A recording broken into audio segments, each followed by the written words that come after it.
Day 124, part 3. Part 3.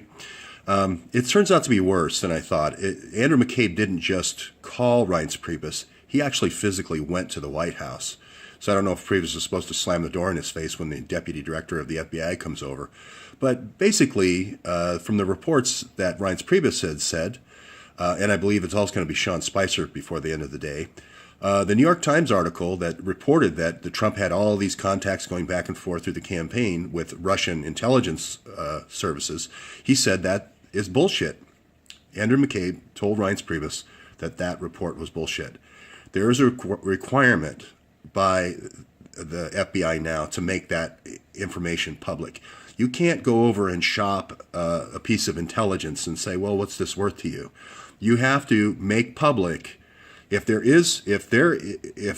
intelligence services, the 19 intelligence services through ODNI, impugned the reputation of the president and said that there's some Russia connection with Trump, and the New York Times then reported it, and all the other networks reported it, you've impugned the President of the United States. The onus is on the FBI as our protective force to say that intelligence is false.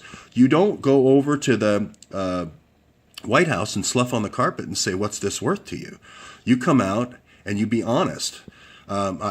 People know, I had a run-in with McCabe 7 years ago when he was entrapping a Muslim kid. I'm Jewish, but I had to stick up for it because he used 3 different informants that lived with him and so forth over a period of 3 years, illegal wiretapping, entrapment. They end up building the bomb for the kid. The kid didn't know how to hold a soldering iron, and that kid got 30 years here in Portland.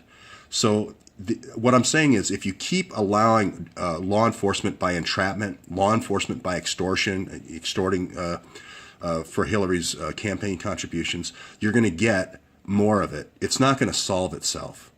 McCabe needs to come out with the 675,000 emails. He needs to publish the transcripts of the phone call that he had with Reince Priebus. He needs to testify exactly what happened when he went over to the White House. So that's it for right now.